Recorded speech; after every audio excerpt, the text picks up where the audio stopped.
आप सभी का आम आदमी पार्टी की इस बेहद इम्पॉर्टेंट प्रेस कॉन्फ्रेंस में बहुत बहुत स्वागत। इस प्रेस कॉन्फ्रेंस के दो महत्वपूर्ण हिस्से हैं। पहले हिस्से में मैं आपके सामने कुछ ऐसे फैक्ट्स रखूंगा, कुछ ऐसे इररिफ्यूटेबल एविडेंस, पुख्ता सबूत आपके सामने रखूंगा, जिससे ये साफ हो जाएगा कि कैप्टन अमरिंदर पंजाब सूबे के मानयोग मुख्यमंत्री भारतीय जनता पार्टी के एजेंट के रूप में काम कर रहे हैं और कैसे कैप्टन साहब की पूरी ये कोशिश है कि किसानों के आंदोलन को समाप्त किया जाए, खत्म किया जाए और पुत्र मोह से पीड़ित अपने बेटे को, अपने परिवार को ईडी के, सीबीआई के, इनकम टैक्स के चुंगल से बचाया जाए। मैं शुरू करता हूं 2019 से। जुलाई अगस्त 2019 के अंदर एक हाई पावर्ड कमेटी बनी, जिसमें इन 3 काले कानूनों की चर्चा हुई, ड्राफ्ट बना। उस कमेटी में पंजाब सूबे के मुख्यमंत्री कैप्टन साहब की सहमति थी, उनकी सरकार उस कमेटी का हिस्सा थी और अमरिंदर साहब की सरकार ने उस कमेटी में अपनी सहमति दी कि ये 3 काले कानून बनाओ और इन्हें पूरे देश भर में लागू करो। दूसरा पॉइंट, जब इस पर बहुत शोर हुआ, बवाल हुआ, लोगों के अंदर आक्रोश आया, तो फरवरी 2020 में सारी पार्टियों के सामने कैप्टन साहब और उनकी पार्टी ने कहा, उनकी सरकार ने कहा कि हम ऑल पार्टी मीटिंग बुलाएंगे और इन 3 काले कानूनों पर चर्चा करेंगे। लेकिन आज तक इन कानूनों पर ऑल पार्टी मीटिंग नहीं बुलाई। तीसरा पॉइंट, कैप्टन साहब जो प्रधानमंत्री मोदी जी के बेहद करीब हैं, उनके बहुत क्लोज कॉन्फिडेंट हैं, इन 3 काले कानूनों को खारिज करने के लिए वो राष्ट्रपति से समय मांगते हैं। प्रधानमंत्री अपने दोस्त प्रधानमंत्री से समय नहीं मांगते। क्या ये 3 काले कानून राष्ट्रपति खारिज करेंगे या इन 3 काले कानूनों को देश का प्रधानमंत्री खारिज करेगा? लेकिन बरगलाने के लिए वो प्राइम मिनिस्टर से समय नहीं मांगते हैं, प्रेसिडेंट ऑफ इंडिया से समय मांगते हैं। चौथा पॉइंट, जब देश में इतना बड़ा आंदोलन खड़ा हुआ, सारे किसानों ने, खास करके पंजाब के किसानों ने एक कॉल दी कि 26 नवंबर को हम दिल्ली की ओर प्रस्थान करेंगे, दिल्ली जाएंगे और अपने हक की लड़ाई लड़ेंगे।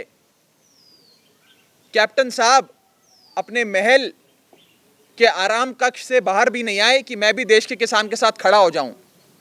देश के किसान पर वाटर कैनन छोड़ा गया, आंसू गैस छोड़ी गई, लाठियां चलाई गई। आज अगर पंजाब सूबे के मुख्यमंत्री देश के किसान के साथ खड़े होते तो मजाल है कि कोई वाटर कैनन चलाई जाती। लेकिन कैप्टन साहब अपने आराम कक्ष से, अपने महल से बाहर नहीं आए देश के किसान के साथ खड़े होने के लिए। उसके बाद 5वां पॉइंट, वो अपने महल से निकलते हैं और दिल्ली आते हैं अमित शाह जी, देश के गृह मंत्री से मिलने। दिल्ली आते हैं, अमित शाह गृह मंत्री से मीटिंग करते हैं, लेकिन उस मीटिंग स्थल से 10 किलोमीटर दूर पंजाब के किसान बैठे थे, उनसे भी मिल लेते, उनसे नहीं मिले। अमित शाह से मिले, देश के किसान से नहीं मिले। अपनी पार्टी कांग्रेस पार्टी की प्रेसिडेंट सोनिया गांधी से भी नहीं मिले, देश के किसान से भी नहीं मिले, सिर्फ बीजेपी के नेता अमित शाह से मिलकर चले गए। छठा पॉइंट, जब मीटिंग से निकले तो आप सब रिपोर्टर्स ने, मीडिया के सभी साथियों ने, पत्रकारों ने मुख्यमंत्री साहब से पूछा कि मुख्यमंत्री साहब, अभी अमित शाह जी से आप मिलकर आए हैं, क्या अच्छी मीटिंग रही? क्या 3 काले कानूनों के बारे में बात हुई? क्या 3 काले कानून केंद्र सरकार वापस लेने जा रही है? तो मुख्यमंत्री साहब कहते हैं, कैप्टन साहब कहते हैं कि जी हमने 3 काले कानून पे बात नहीं करी, ये मीटिंग तो कोई इंटरनल सिक्योरिटी का विषय था, उस पर मीटिंग हुई है। आज पंजाब का किसान, बड़े बुजुर्ग, हमारे नौजवान, हमारी माताएं, हमारी बहनें इस खुले आसमान में सिंगू बॉर्डर, टीकरी बॉर्डर, गाजीपुर, दिल्ली की दहलीज पर बैठे हैं, लेकिन कैप्टन साहब अमित शाह से मिलते हैं, लेकिन 3 काले कानून खारिज करने की बात नहीं करते हैं। ये खुद उन्होंने कहा, मैंने नहीं कहा। 7वां पॉइंट, ये सारी वार्ता, सारी बैठक जो केंद्र सरकार लगातार फेल कर रही है, केंद्र सरकार देश के किसान को कहती है कि हम ये 3 काले कानून खारिज नहीं करेंगे, अगर आपको खारिज कराने हैं तो सुप्रीम कोर्ट चले जाओ, हमसे मत बात करो, आंदोलन मत करो, सुप्रीम कोर्ट चले जाओ। देश का किसान कहता है हम नहीं जाएंगे सुप्रीम कोर्ट, हम क्यों जाए सुप्रीम कोर्ट, लोकतंत्र है, हम तो आपसे लड़ाई लड़के अपना हक लेंगे। लेकिन केंद्र सरकार कहती है, बीजेपी कहती है कि सुप्रीम कोर्ट जाओ, और बीजेपी के सुप्रीम कोर्ट का बयान देने के कुछ ही दिनों बाद पंजाब के मुख्यमंत्री कैप्टन अमरिंदर भी कहते हैं कि सुप्रीम कोर्ट जाओ, आंदोलन समाप्त करो, सुप्रीम कोर्ट जाओ, मैं भी सुप्रीम कोर्ट जाऊंगा। यानी कि वो चाहते हैं कि आंदोलन खत्म हो जाए, उनका एक ही लक्ष्य है कि ये पूरा आंदोलन समाप्त हो जाए। उसके बाद 8वां पॉइंट, इनके मंत्री भारत भूषण आशु का बयान आता है और वो कहते हैं कि ये 3 काले कानून कैप्टन अमरिंदर की सरकार ने पंजाब सूबे में लागू कर दिए हैं। अब फसल की खरीद बेच इन 3 काले कानूनों के हिसाब से होगी। और आखिरी पॉइंट जो सबसे ज्यादा चौंका देने वाला है, और इन सारे सबूतों में जो सबसे बड़ा सबूत है और जो ये बात साबित कर देता है कि कैप्टन साहब भारतीय जनता पार्टी की धुन पे नाच रहे हैं और बीजेपी के एजेंट हैं, वो ये है कि एसजीपीसी ने ये फैसला लिया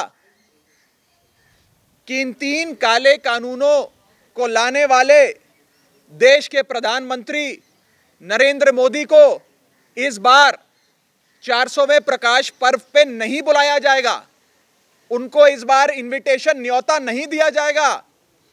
लेकिन कैप्टन साहब, उनकी सरकार, उनके मंत्री और उनकी पार्टी एसजीपीसी का विरोध कर रहे हैं और कह रहे हैं कि नरेंद्र मोदी जी को चीफ गेस्ट बुलाओ, उनको चीफ गेस्ट बना के 400वें प्रकाश पर्व के कार्यक्रम में आने का निमंत्रण दो।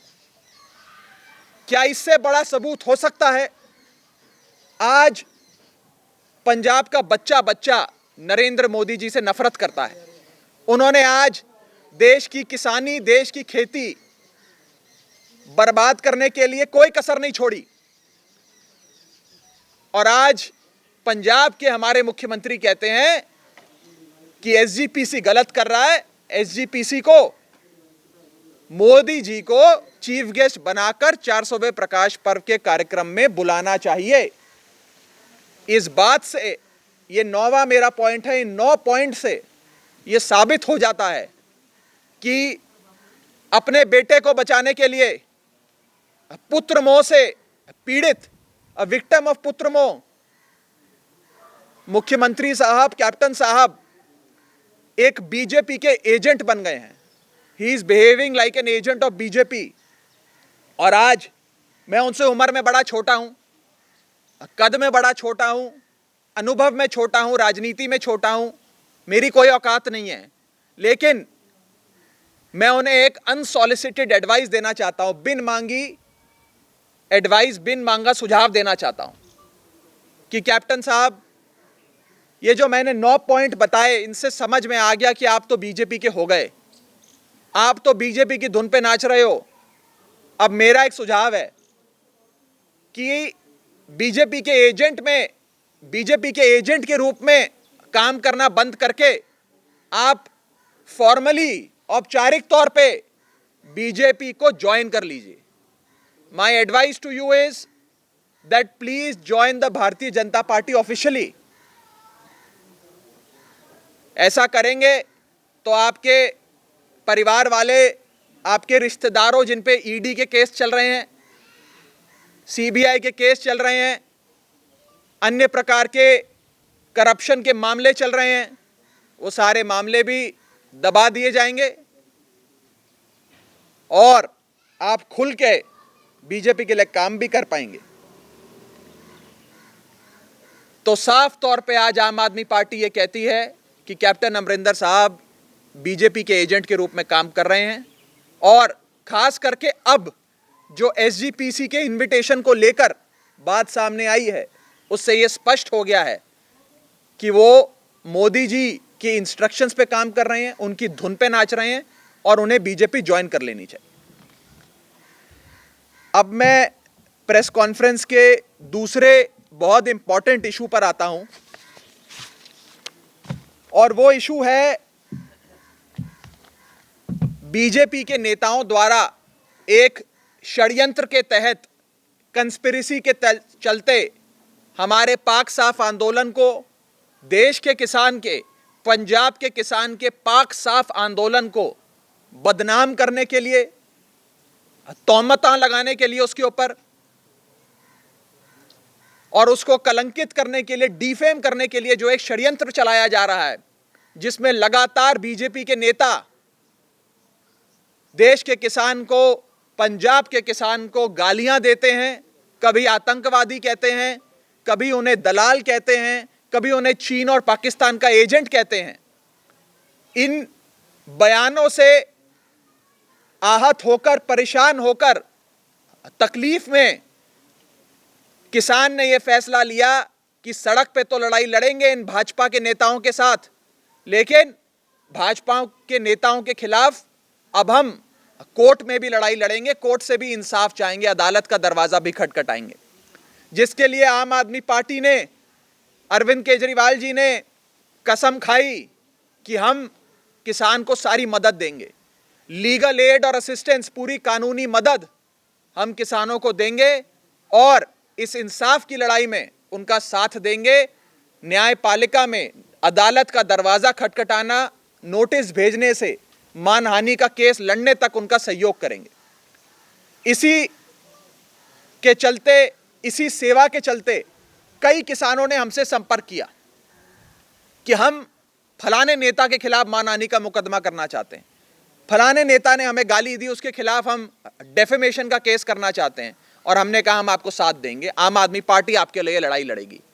तो आज मैं 5 ऐसे लोगों का नाम आपको बताने जा रहा हूं, 5 ऐसे बड़े लोग इस देश के जिनके खिलाफ आम आदमी पार्टी की लीगल एड और असिस्टेंस के चलते, मदद के चलते आज देश के किसान ने उन्हें मानहानि का यानी कि डेफेमेशन का नोटिस भेजा है और आने वाले समय में अगर 7 दिन के भीतर इन लोगों ने माफी नहीं मांगी तो इनके खिलाफ अदालत में मुकदमा भी आम आदमी पार्टी और अरविंद केजरीवाल जी करवाएंगे। सबसे पहले है जो नाम मैं आपके सामने रखने जा रहा हूं, वो है बहुत ही मशहूर, बहुत ही चर्चित एक्ट्रेस कंगना रनौत का। कंगना रनौत ने एक बयान दिया और उन्होंने कहा कि हमारी माताएं, हमारी बेबे जी 100 रुपए में किसी भी धरने प्रदर्शन में चली जाती हैं। उन्होंने कहा और मैं पढ़ के सुनाता हूं, हा हा हा, शी इज द सेम दादी who featured in time magazine for being the most powerful Indian and she is available in 100 rupees. Pakistani journos have hijacked international PR for India in an embarrassing way. We need our own people to speak for us internationally. वो कह रही हैं ये जो बूढ़ी बेबे जी हैं, ये 100 रुपए में किसी भी धरने प्रदर्शन में आ जाती हैं। हमारी माताओं को, हमारी दादियों को इस प्रकार से डिफेम करना, मिलिशियस इंटेंशंस के साथ उनके खिलाफ इस प्रकार की बयानबाजी करना हमें बर्दाश्त नहीं है। आम आदमी पार्टी और अरविंद केजरीवाल कभी ये बर्दाश्त नहीं करेंगे। इसीलिए हम उनके खिलाफ मानहानि का नोटिस भेजने में मदद कर रहे हैं और एक एग्री प्रोसेसिंग का काम करने वाली जीवन ज्योत कौर जी ने नोटिस भेजा है कंगना रनौत को, और ये उस नोटिस की कॉपी है जो मैं भी जारी कर दूंगा। हम इस लड़ाई को तब तक लड़ते रहेंगे जब तक अदालत से हमें इंसाफ नहीं मिल जाता। हमारी दादियों को, हमारी बेबे जी को गाली देने के लिए जब तक कोर्ट कंगना रनौत को सजा नहीं देता है, तब तक हम ये लड़ाई लड़ते रहेंगे। इसी के साथ साथ कुछ और बड़े नेताओं के खिलाफ हमने ये मुकदमे करे हैं, हमने ये नोटिस भेजे हैं। इस श्रृंखला में अगला नाम है भारतीय जनता पार्टी के सांसद रवि किशन का। रवि किशन जी एक मशहूर एक्टर भी हैं, बीजेपी के मेंबर ऑफ पार्लियामेंट भी हैं, बीजेपी के बड़े बड़े नेताओं के बहुत करीबी भी हैं। इन्होंने ये कहा था कि ये जो आंदोलन है इसे चीन और पाकिस्तान चला रहे हैं और इस आंदोलन की फंडिंग कनाडा, चाइना और पाकिस्तान से आ रही है। देश के किसान को चीन और पाकिस्तान का एजेंट कहने वाले Ravi Kishan member of parliament के खिलाफ आम आदमी पार्टी की मदद से, अरविंद केजरीवाल जी की मदद से ये नोटिस भेजा गया है जो मैं आपको दिखा रहा हूं। और ये नोटिस एक कंप्लेनेंट ने भेजा है जिनका नाम है गुरिंदर सिंह बिरिंग। ये सांझी साथ मिलके एक लाइब्रेरी सिंगू बॉर्डर पे चला रहे हैं जिसका नाम है सांझी सथ। इस लाइब्रेरी में कोई भी किसान जो वहां पर आंदोलन कर रहा है, संघर्ष कर रहा है, वो इनकी लाइब्रेरी में जाकर किताबें ले सकता है और वो 26 नवंबर से वहीं मौजूद हैं। उन्होंने ये नोटिस भेजा है। दूसरा नोटिस है भारतीय जनता पार्टी के एक और बड़े नेता, बड़े मशहूर नेता, बड़े मशहूर एक्टर, भारतीय जनता पार्टी के दिल्ली में प्रदेश अध्यक्ष भी रहे वो, जिनका नाम है मनोज तिवारी।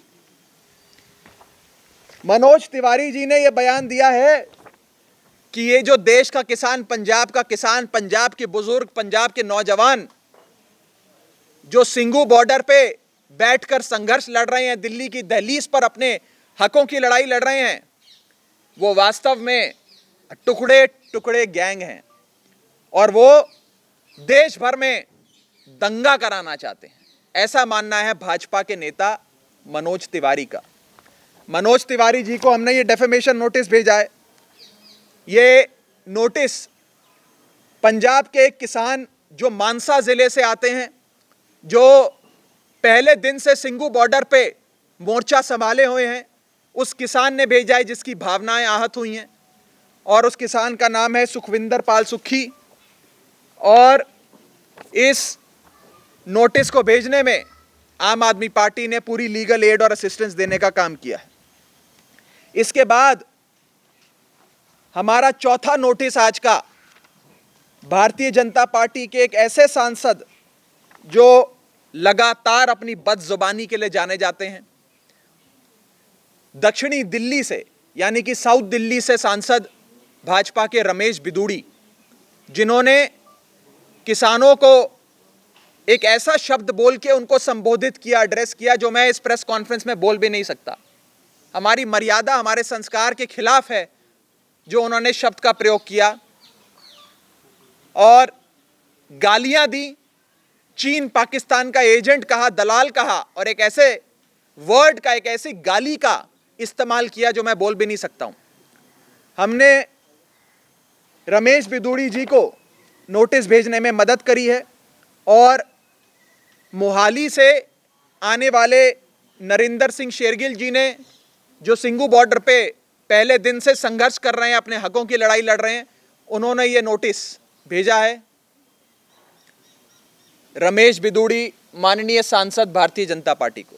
और आखिरी नोटिस जो आम आदमी पार्टी की अरविंद केजरीवाल जी की मदद से भेजा गया है, वो केंद्रीय मंत्री राव साहब दनवे को भेजा गया है। राव साहब केंद्र में मंत्री हैं, नरेंद्र मोदी जी के वजीर हैं केंद्र सरकार में, और इन्होंने कहा है कि किसान आंदोलन के पीछे चीन और पाकिस्तान है और चाइना और पाकिस्तान इस किसान आंदोलन को चला रहे हैं। ये नोटिस राव साहब केंद्र सरकार में वजीर, इनके खिलाफ भेजा गया है चेतन सिंह नाम के एक किसान द्वारा जो पटियाला से आते हैं। इन्होंने, चेतन सिंह साहब ने 26 नवंबर से लेकर आज तक कई बार ट्रैक्टर का अरेंजमेंट करके कई 100 लोगों को पंजाब से सिंघू बॉर्डर भेजने का काम किया। पहले दिन से इस लड़ाई में आगे आकर डटे रहे और अपने हकों की लड़ाई पिछले कई दिनों से, हफ्तों से सिंघू बॉर्डर पे लड़ रहे हैं। तो यह आखिरी नोटिस आम आदमी पार्टी की मदद से जारी किया गया है। मैं बस इस विषय में इतना ही कहना चाहूंगा कि अब सब्र का बांध टूट चुका है। अब हम लोगों को, देश के किसान को, देश के अन्नदाता को, जो हमारा देवता है, हमारा भगवान है, उसे अगर अब कोई आतंकवादी कहेगा तो हम बर्दाश्त नहीं करेंगे। जिसको भाजपा वाले आतंकवादी कह रहे हैं, उसी का बेटा आज अंतर्राष्ट्रीय सरहद पे, बॉर्डर पे भारत की रक्षा करता है। इसी अन्नदाता का बेटा अपनी भारत माता को बचाने के लिए हंसते हंसते अपनी छाती पे, अपने सीने पे गोलियां खा के शहीद हो जाता है। जिस आदमी को, जिस किसान को आज भाजपा के लोग आतंकवादी कह रहे हैं, चीन पाकिस्तान का एजेंट कह रहे हैं, हम मरते दम तक देश के किसान के साथ हैं, इस आंदोलन में साथ हैं। मरते दम तक हर संभव मदद, चाहे वो लंगर से लेकर के कंबल तक की सेवा हो, टॉयलेट से लेकर पानी उपलब्ध कराने की सेवा हो, सिंघू बॉर्डर पे वाईफाई लगाने की सेवा हो, या फिर ये मानहानि मुकदमे करने के लिए लीगल असिस्टेंस, कानूनी मदद देने की सेवा हो, आम आदमी पार्टी और अरविंद केजरीवाल आखिरी दम तक देश के किसान के साथ खड़े हैं। आप लोगों का कोई सवाल हो तो